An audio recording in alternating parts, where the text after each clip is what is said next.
Hello and welcome back to the Build Your Purpose podcast with me, Tom Hicks. And this week I've got an old friend joining me.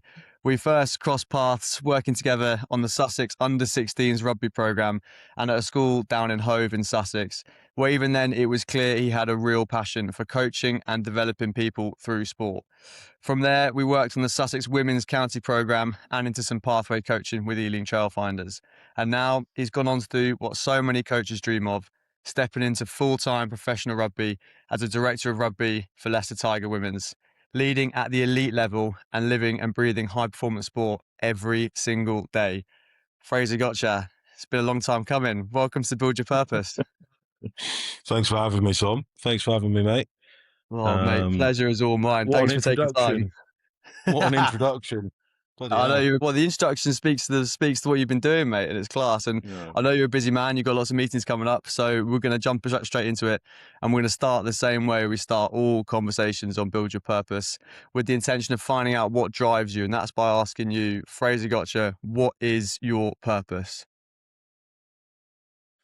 My purpose, there's probably two things, is that one of them's quite cheesy and it might not seem genuine, but it is. I want to make my family proud. You know, my wife, my parents, my siblings, nieces and nephews, aunties and uncles, all of the rest. Like I want to make them proud and give them something to remember. And then I think a lot of it for me is like legacy. So like I think a big piece that we've sort of gone after this year is sort of adding to the history, like making sure that we leave the shirt in a better place. And that's a big driver for me. Like I think I've had a positive effect on almost every environment that I've been in. I'm sure some people will disagree with that, but in my opinion, I have. And that's what really drives me is making an impact. Mate, that's class. Those two purposes is awesome. Yeah, like I'd love to chat obviously about the brand that you work for now, the club you work for, in such a huge club. But I'd love to dive into the family aspect, because that's the first one you mentioned. That obviously speaks to you as the man. That's your priority is family first. And you obviously Mm. took a big jump from Sussex and moved up to Leicester to where you are now. I'd love to speak to you about how that family environment reacted when you got the job at Leicester, moving moving you and your wife up to Leicester. How did the family Yeah. react when you told them that was the job you're about to go and take? Incredibly supportive, which I'm so lucky that I've got an amazing family on both sides. You know, my wife's family are incredible as well. I think it was probably a little bit more difficult for them. You know, I moved away from home when I was 16 to go to Hartpury College, and I was there for 5 years. So I've done this, but I've done it before, so it wasn't as daunting to me. Obviously, mum and dad, you know, gonna miss me and whatever, but I think they're very supportive. Yeah, the biggest sort of change has been for my wife's family, because Sass had never been away from her family for an extended period of time, and that was quite tough. But again, I'm incredibly lucky that my wife's just an amazing person and incredibly supportive, and realised this was always my dream and my ambition, and she was fully supportive, and our families make such an effort to come up and spend time with us and get involved in the environment. You know, they love coming to Matty Elliott's Welford Road to watch games and that sort of thing. So I think we're in a good rhythm of how that life works now, and it's always a pleasure when we get to come back to Sussex and see everyone as well. Yeah, love it, mate. Yeah, I mean, you and I obviously alluded to in the intro, like worked together. What was it, like 2017, 2018, 2019, whenever it was, like a long, Yeah, yeah, long time ago. a long time Um, ago. did you foresee?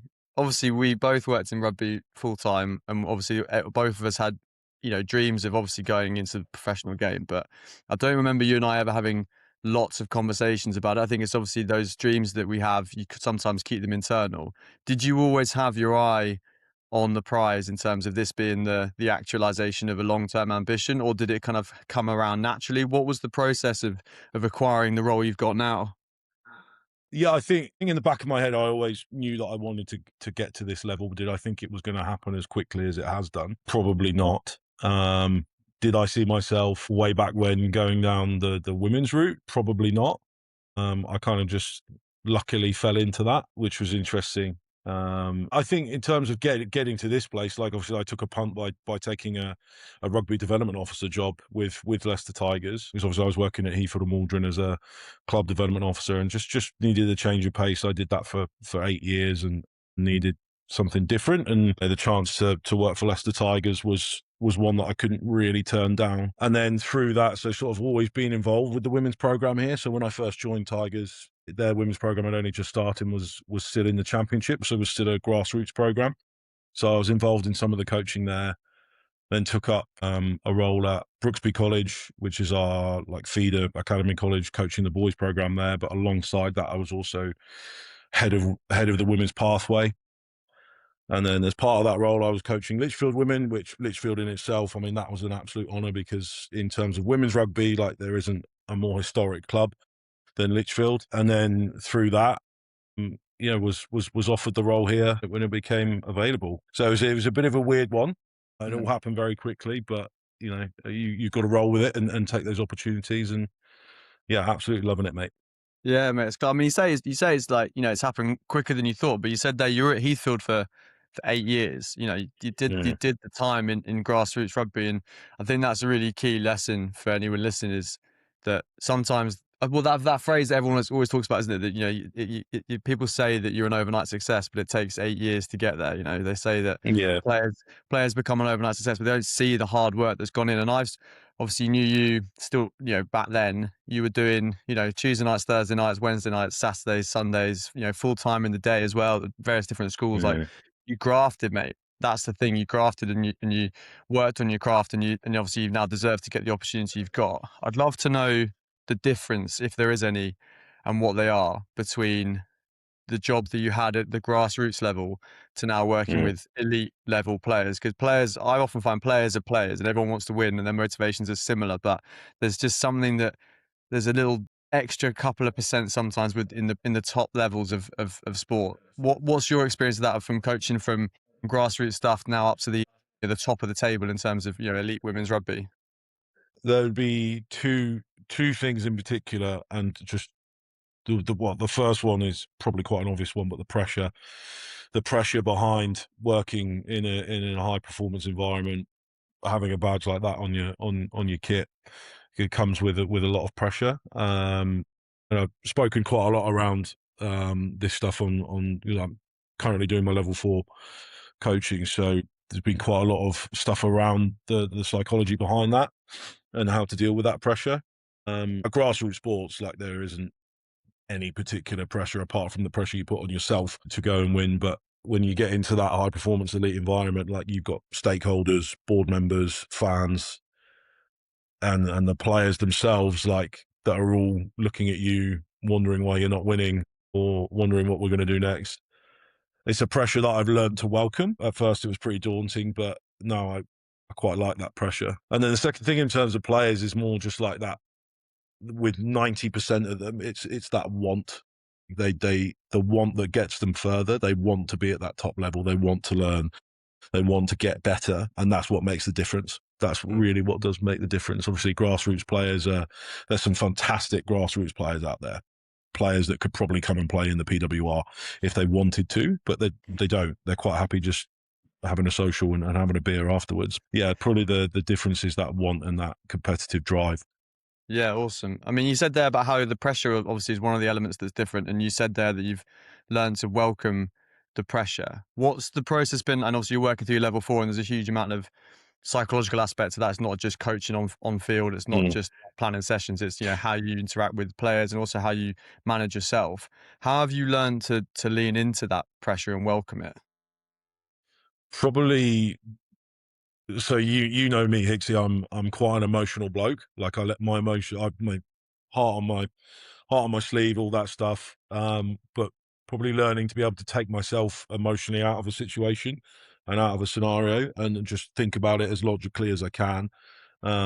Think about responses as logically as I can, has probably been the main difference for me. Don't get me wrong, there's still times where I flip my lid and that sort of thing, but I think on the whole, like, I've definitely gotten better at sort of taking myself out of situations emotionally.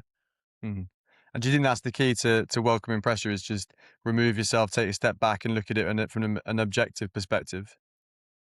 Percent. Yeah, I think if you can remove yourself and remember that at the end of the day, obviously incredibly lucky that I get to do my dream dream job every day. But at the end of the day, it is just a job, and just always have that in the back of your head. Like, obviously, I love it. I put more hours than I should do into, as we all do, into this. But it is just a job. There is always something. It's not the end of the world. Mm. So obviously, I'm slightly contradicting myself here, Tom. Obviously, it is because of the pressure we put on ourselves. Mm. We want to go and win, but it isn't the end of the world, if you get what I'm saying. Yeah. No, I do, and that is clear in that objective view. That I think perspective is something that, from my experience in coaching, is always is something that you learn. You know, going through the working in pathway, you're working with 16, 17, 18-year-olds, and they don't have perspective because to them it's everything. And I think any player also in that 80 minutes in that environment, whether it's grassroots, top level, obviously it's enhanced at the top level, don't have that perspective. You know, for them, that is Mm. the world. That 80 minutes is everything for them. And then Yeah. you have to come in as a coach and try and lend that perspective and say that there's a path, there's a journey we're on. This isn't the end of it. And you try and Mm. lend that perspective to them. But obviously, you now in the environment you're in, you've then not only got to come and relieve some of that pressure off your players, maybe when they've had a bad day, you presumably have got people shoving a microphone under you and asking you some intrusive questions about how you're getting on. So Yeah. how do you manage yourself in those? Because you're obviously managing a team of 15 plus 23 sub. Then you've got coaches, physios. So you're managing down, and then you've also then got to manage up. How do you, because not many people finish a bad day at work and then have someone come in with a microphone and ask them how they've been getting on. How do you Yeah. deal with that? That's taken a bit of getting used to, mate. It has, but I do enjoy that aspect now. Yeah, it's interesting, right? So in terms of, I really think that perspective piece is a really interesting one that we were speaking about earlier. So in terms of, we've got quite a lot of young players in our squad, girls that have come straight out of college or have never played this level of rugby, and sort of trying to manage their perspective of where they are as a rugby player has been a really interesting thing. Obviously, perspective only comes with experience, right? So they're not going to have that just yet, but it does make you feel slightly old when you're then trying to impart wisdom and you still feel like a 16-year-old yourself, but you're not, you're Mm. 33 and you've been around the block. So that part of it's been really interesting. I think the human side of it, the managing people has been pretty good. Like, I think another one for of my work ons is actually having a bit more conviction in my actions. You know me, Tom. I'm a people pleaser. I like to try and keep everyone happy, and you can't do that as much in this environment. So that side of management has been interesting. And then in terms of the media in the interviews, like, I've been really, really lucky this year, as in terms of, I think everyone from the outside has sort of seen the struggles that we've been going through and what we're trying to achieve. And most of the media this year have actually been pretty nice. Like, none of the questions have been any sort of questions that you might think, oh, this is tough, have been more about the club and the higher ups in the club in terms of like the funding into the program, etc., etc. Not necessarily like, what are you doing wrong, blah, blah, blah, blah. So I've been quite lucky on that front. Yeah, but it's still such a strange environment, yeah, to go from, yeah, finishing work. So I think obviously people look at rugby coaching as a vocation because you have people that give up their Saturdays and Sundays and Tuesdays and Thursday evenings to coach, and then when it becomes a job, a full-time job, it does, as you say, it Mm. becomes a job, and you then have to deal with it objectively if you can and have that perspective if you can. But yeah, you've gone into the pressure cooker, you know, of now being in elite sport where you have got eyes and ears on you. When you've been in those environments there, and you've talked about the journey you've been on around welcoming pressure, when you've taken that role and when there's been days that haven't gone as well as you maybe would like to, how have you kind of measured that within yourself of saying, okay, things haven't gone quite right. I need to say what I need to say to the media, say what I need to say to the Mhm. players. But then when you come home and you sit down with SAS at home, how do you manage that? How do you manage yourself? How do you keep yourself positive moving forward? Because I know you're a positive guy, but also you said I know Yeah, you're an emotional guy as well. How do you yeah, keep yourself stable when you've got ups and downs, you know, week to week? Because you have that pressure cooker environment, and every Saturday, Sunday, you've got an exam. You've got to, and Mm. everyone's watching it to see how you're getting on. How do you deal with your own emotional stability within that environment? I think, admittedly, so there have been points where like it's been really tough. And I'm again very fortunate that Sass is at home and is there to listen. And I think working with one of my co-coaches this year, a guy called Ben Jug, like he's incredibly good at that reflective piece. So he's actually taught me a lot in terms of it's really important to make sure that you do reflect properly. It doesn't matter who it's with or if it's just on your own, just make sure you're thinking about it. So I think it's that reflective piece, making sure that I'm still comfortable with the values that we've set within the squad and that we know where we're going, and just that knowledge and trust in this is the process. We knew, especially this year, it was the first year of a rebuild. We knew it was going to be tough, like just trusting in that process and knowing that we're going in the right direction can often keep you on course mentally and emotionally, but it also does help to have those people that you can confide in and will just sit and listen to you when you need it. Yeah, love that. So relying on the people around you to help to support, but also then have that advice as well. You said there that you've got co-coaches, and obviously that one you mentioned, he's got a great skill set in being reflective, and so you've learnt into that. And I think that's a great leadership lesson: is look at the people around you and lean into what their strong points are. And you've also alluded to the fact that you're in a rebuild year this year, and you've got an end objective that isn't going to end at the last game of this season. But I'd No. love to go into because there'll be people listening to this who work in business or working, teachers, etc., who are in organizations and they want to build a high performance environment. You are building a high performance environment. What does it actually take to strategically, when you've got all these moving parts of players, recruitment, media, physio, coaching, on field, off field, nutrition, whatever? How do you, as the bloke at the top, how do you build a high performance environment? What are the kind of key points to getting a group of people towards a common purpose and then actually trying to go and actualize it as well? So when I first took the role, I kind of sat down and pinpointed sort of like what I want the environment to be like.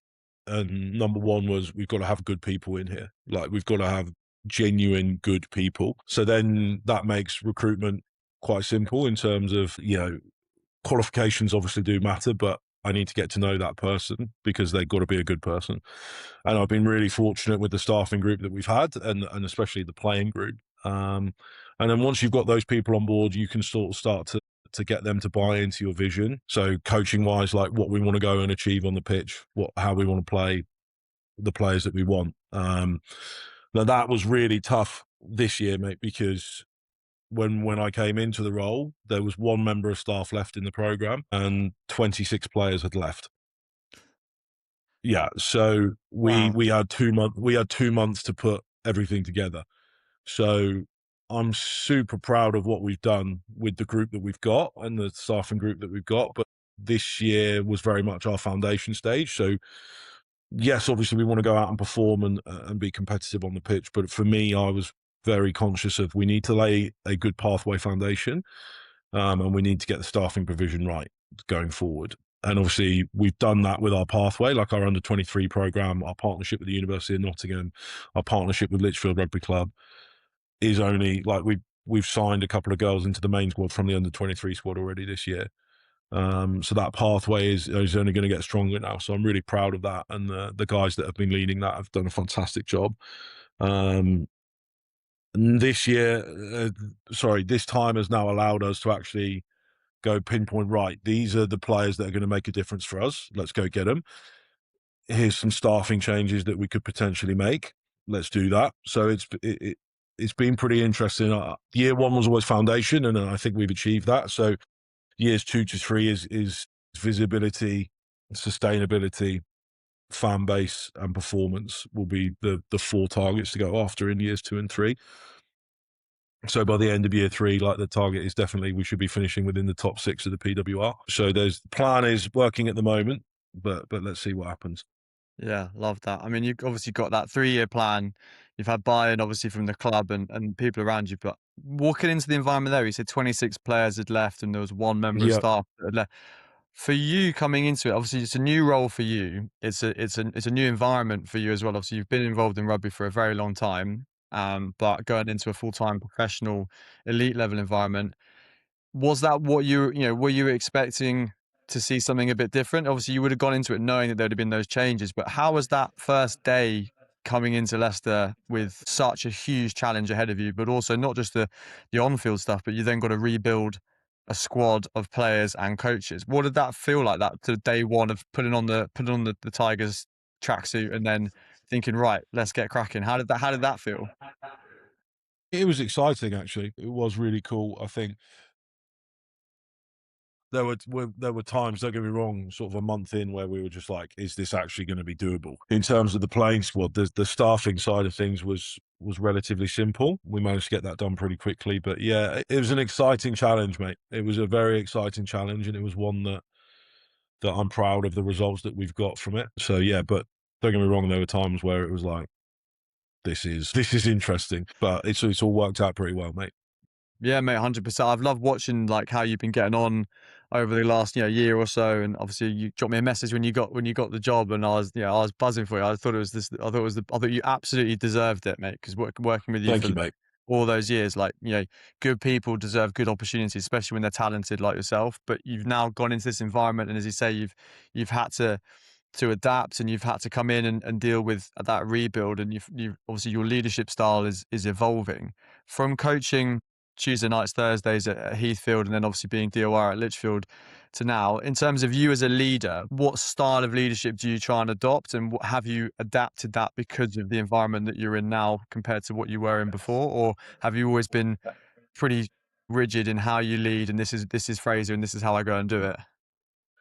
Yeah, I think there are certain things that I'm having to adapt now, being in a different environment, like a high performance environment. But I think I've always tried to take a very player centered approach in terms of like the players will have a big say in most things that we're doing. I'm very open and honest with them, as is all our coaching staff. That's like one of our things is honest coaching. By that it means sort of like we're not gonna tiptoe around if you're doing something wrong, we're gonna tell you, but it's because we want you to get better. I think the main thing is sort of just like in this environment, I can push a bit more in terms of push the players a bit more, push staff a bit more. So it's learning to be comfortable with doing that. And then it's learning to be comfortable with having to have some pretty difficult conversations at times. And when I was mentioned earlier about having a bit more sort of convictions in my actions, like I speak about this with Sass quite a lot, as I struggle with imposter syndrome sometimes. Like, can't still quite believe that I am in this position, and it's trying to back myself to. I'm like you've alluded to. I am here for a reason, and I need to back myself and make those decisions. So yeah, sorry, rambled on a little bit there, but yeah, No, not at all, mate. No, I think it's really interesting that you say that you have that imposter syndrome, and I think it's something that people do definitely struggle with. And yeah, reaffirm to you from my side, mate. Like seeing you when you got that job, there was no element of surprise at all. It was that you deserved that, and like and I was just excited for you to go and see you perform in this environment and watch you do it. And it's interesting, isn't it, where you're the role as a DOR of a PWR team, that is high level elite sport. But even then, a person's a person, and they've got ups and downs, and they've got doubts, and they've got fears. And whether you're the mm, DOR at an elite club or the CEO of an organization, you're still a person, and you're still going to have that internal monologue that can sometimes try and trip you up. But what I've seen, mate, is all of the stuff on socials, and obviously everything you're doing. Like, it looks like you're at first it looks like having a great time, which is the main mm. thing. And how important is that when you're obviously battling with imposter syndrome and you're on a journey, etc., all the things we spoke about. But how important is it for you to instill fun in the organization as well, to counteract any of the negativity that comes with sport, that as it always does, because week to week things change? Yeah. I think the amount of time that we spend together, as in this group, the coaches, players, all the other staff, like we're genuinely seeing each other more than we see our families and partners and whatever. So you have to make it fun. You have to make it an enjoyable place to be. Otherwise, it's never going to work. So yeah, we try and have some fun. Um, there's a lot of laughs, and when the minute you step foot into our facility, you'll hear somebody laughing, or there'll be someone with loud music on dancing, and we're trying to enjoy being in this environment because it's actually a privilege to be here. So yes, we go out on that pitch and we work bloody hard, but when we're off that pitch, yeah, we're going to enjoy ourselves. Yeah, love it. I mean, one of the biggest kind of lessons for me when I was at London Irish. Wasn't in a leadership role like yourself, but you're in an environment that's professional sport. I finished there on the Friday because of all the upheaval that was going on. I wasn't there until the bitter end, but I was there when the rumbling started, and I started a job that was essentially in an office on the Monday, and the contrast between the environments, like you say, there's music playing, people are fist bumping, high fiving in the morning, chatting to each other, and Yeah. there's that kind of culture. Then you go into an office environment, and it was really it was really different and quite difficult for me because it was just not what I was used to at all. From your side as a leader, building a high performance environment, other than obviously the fun element and keeping people engaged and excited about the journey they're on and the environment they're in, what do you think are the key cultural aspects of building Leicester Tigers Women's that you think are really important, that also probably people listening to this, maybe in their day jobs, could adopt as well culturally? Yeah, I think it's some of that stuff's been very easy because of the sort of the natural DNA that comes along with Leicester Tigers. Like the Tigers have always been known as that tough, horrible place that you don't want to go and play because you're going to get beaten up. It's always going to be physical. So I think we very much tried to adopt that. Um, I think one of our coaches, Ross, who's run our defence and our line out this year, he's sort of brought in something they call TNT, so it takes no talent. So just all those little bits, and every club will have different anagrams and stuff that they'll use for that sort of thing. I think Saracens have the shit people don't see, that sort of thing. But just everyone buying into like do the stuff that people aren't going to see well, and you'll usually get success from that. Like the bits that don't take any talent, getting up off the floor, talking about off pitch, picking up a cup that someone's left, clearing up after yourself, that sort of thing. Like, and I think the girls and the group have bought into that pretty well. And then it's also a chance to, again, I touched on that legacy piece, but sort of we started off the year by just saying sort of like we're not a tick box exercise. Like we're here to contribute to this club and add to the history that already Leicester Tigers already has. And it's such an exciting opportunity to actually create new history for the club. Now, admittedly, 3 years in and there's already a rebuild in the program. Is that necessarily positive history? That's up for debate. But I think what our goal is to now go and add positively to that history. Yeah, love that, mate. I think it's so interesting what you're saying there about the takes no talent. There's a common theme, across some of the rugby environments that I've been in. But I think what's really important, and you've obviously done it exceptionally well, is not have that lip service to it. So, saying things like things that take no talent, you have to then go and actually action it as well. And I think companies and organizations sometimes have, mission statements, or, purpose statements, whatever it is. But actually, when it filters down to the people that are, on the front line doing the job, doing the work day to day, aren't either actioning it or haven't been encouraged to action it. And I think what you've said there is because you've tied those deliverables of takes no talent, pick up a cup, look after yourself, look after each other. You've tied that to the brand and the buy into the brand and the journey you're on. That's what's actioning it. And that's what's getting the Mm. players and you and the coaches to actually action what you said you're going to go and do. And that obviously builds an environment that's set up for success. So hopefully that's a really good lesson for, or certainly what I've learned from what you said there. Hopefully everyone listening will think about that too. And there'll definitely be some grassroots coaches listening to this, and you've gone on that journey from grassroots now to leading an elite environment. What advice would you give to a grassroots coach, maybe who hasn't got ambitions to get to the top where you are, but is looking to improve their coaching, looking to improve their communication skills with the teams that they're coaching? Someone like yourself who is now top of the game in terms of women's rugby, what kind of advice would you give to a coach looking to build an environment in an amateur setting, but also then day to day in their coaching? The first one would be get the right people around you. So again, like all that stuff that we've just spoken about, like I can't take all the credit for in terms of like the other people have brought those ideas, but that's cool. That's part of being a leader, is letting people have those ideas and running with it. And because it's going to benefit you. So getting the right people around you. Yeah, I've always had, working with yourself, Tom, working with guys like Dan Suggett at Heathfield, Kai at Litchfield. Like I've always tried to have people there that I'm not only trust, but I'm also probably going to learn stuff from at the same time. because if you try and do everything yourself and think that you're the finished article straight away, like you're in big trouble, big trouble. So get the right people around you. Don't be afraid to adapt and change things. Like you'll have an idea in your head of what your values are, what your coaching ethos is, but that's always going to evolve. Those things will always evolve with the environments that you go through and the levels that you go through. So don't be afraid of change. And those probably be my two big things. But the third one is definitely make sure that your athletes and your players are enjoying themselves, Yeah. because you'll get the most buy-in from them that way. If they're miserable, it's never going to work.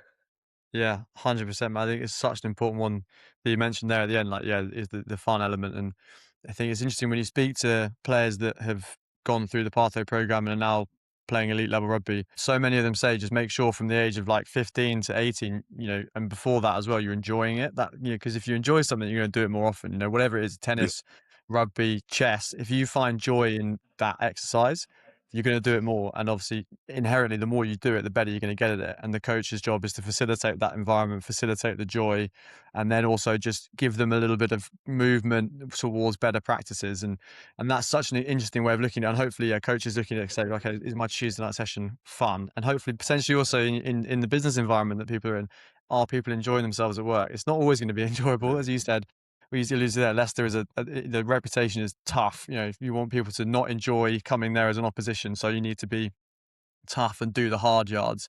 So it's not always going to be smiles on faces and joy. Sometimes you've got to get down and get dirty, but equally have that joy and that journey. And I think that's such an important thing for people to listen to. And I think hopefully one of the things you said as well earlier about the rebuild that you're on and the journey you're on was the fan base and building the fan base. And obviously anybody that's obviously we're involved in rugby, but anyone that's on the peripherals will have no doubt seen the growth in the women's game in the last 5-6 years, from World Cup to World Cup, particularly in England.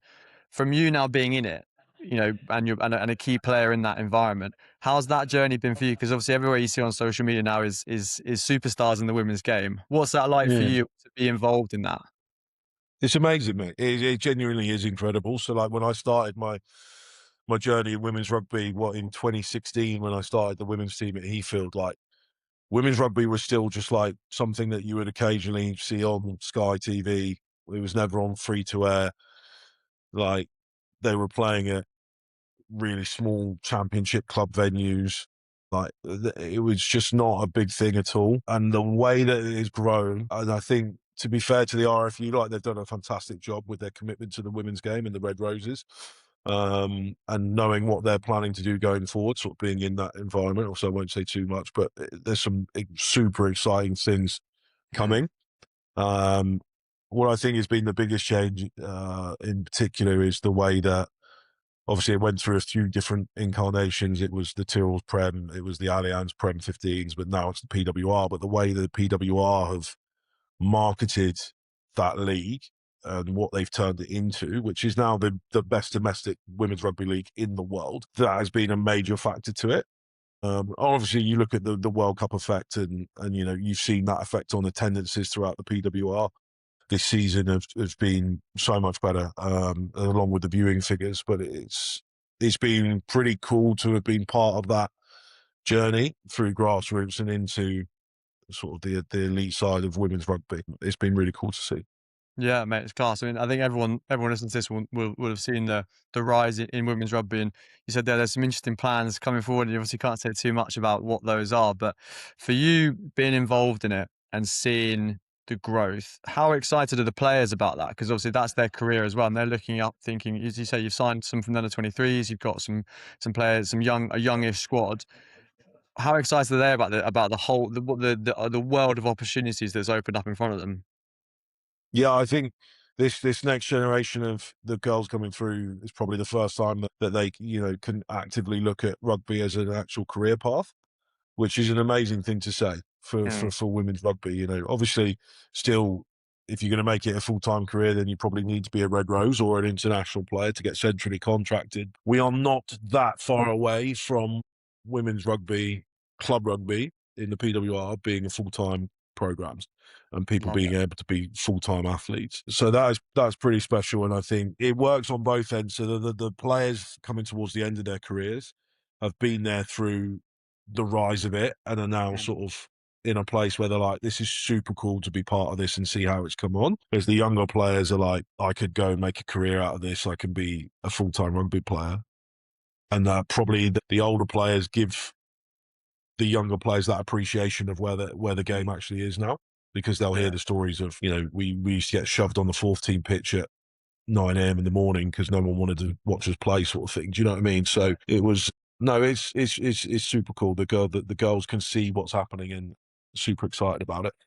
Yeah, mate, no, it's brilliant, it's class, and like you're saying there, we're not that far away from a lot of full-time professional rugby players, and I think when you get more, as I said, we said, the more you do something, the better you're going to get at it, and the better investment you're going to get into it. So yeah, the fact that there's going to be more professional players coming through in more club environments is only going to grow that league to Yeah. even greater heights. And you said that it's the best women's league in the world, which is just such an awesome thing to say. And I think the IFU and everyone who's involved in rugby should be really proud of it. But particularly people like yourself, who you said that you started the women's team, in 2016 at Yeah. Heathfield. Like, from literally starting a team playing in regional rugby to then seeing the women's game to where it is now is awesome. And one of the things I learned from you when you ran me to join the coaching squad for the Sussex program was just how committed you were to women's rugby in the program, and from starting a team, and then you just had this conviction within yourself, the coaching and how you wanted to go about it, and also how proud you were of being involved in it. And you said at the beginning that you kind of fell into women's rugby. There was a chance that happened. What was the starting point? What was the starting point for you getting into women's rugby and starting a team at Heathfield? How did that come about? So I just started.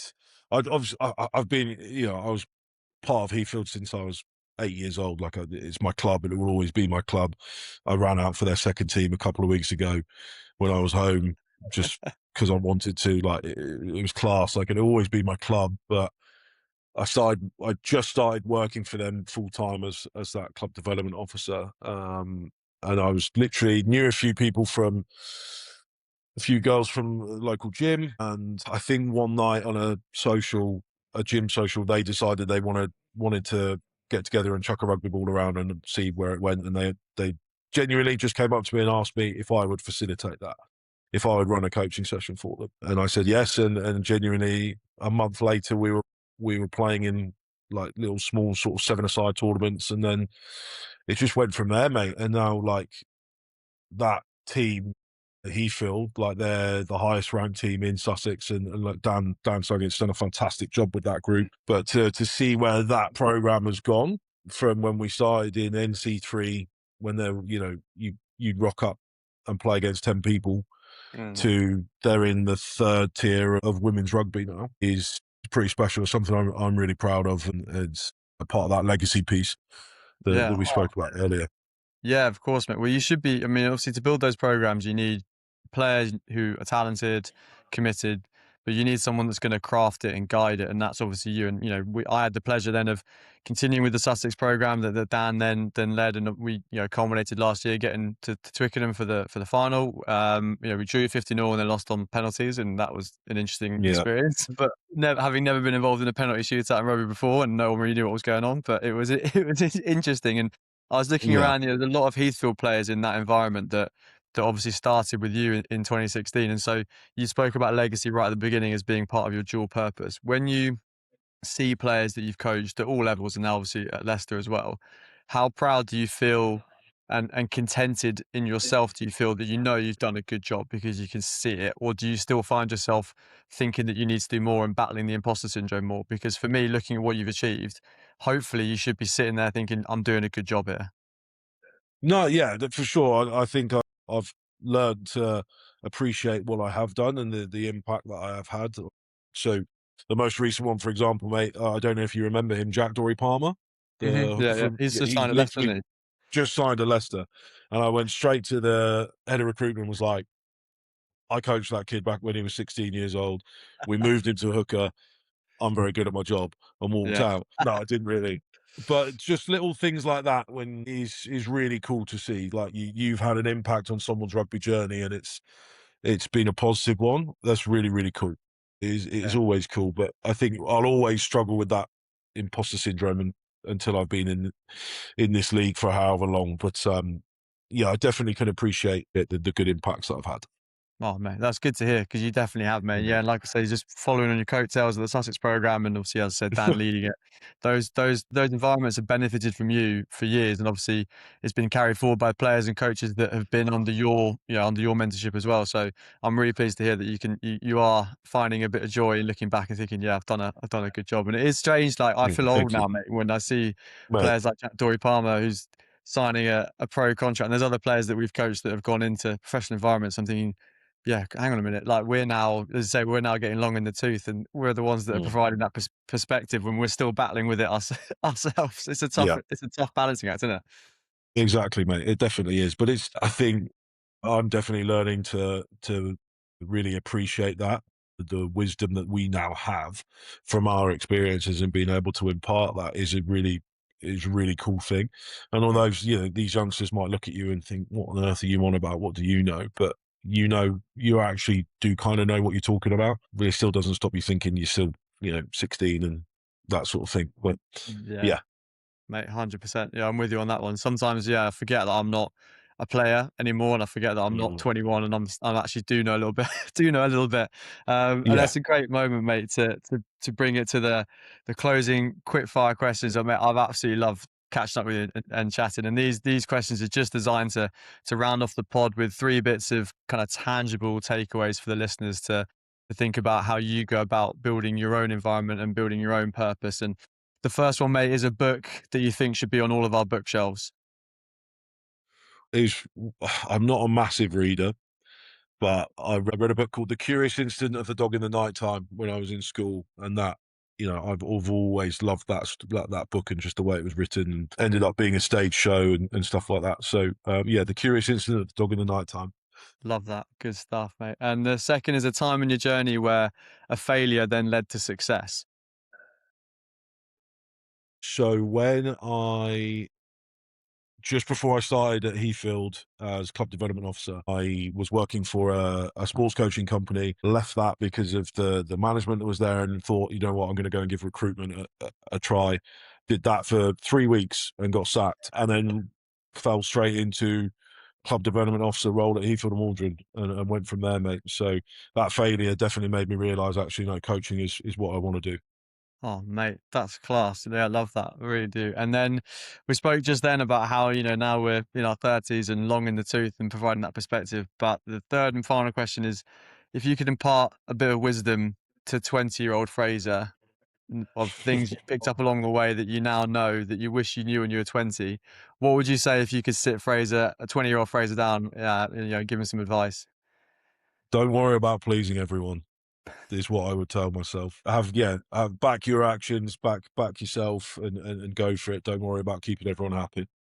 Mate, class. Love that. Because yeah, you said earlier, I think you and I are similar, like people pleasers, try and say yes to everyone all the time and try and ensure that everyone's happy all the time. So mate, that's quality advice. And I've Yeah. absolutely loved talking to you, Fraser, and catching up. Where can we find out more about you? Where can we follow you? Crucially, where can anyone listening to this get tickets to a PWR game at Leicester?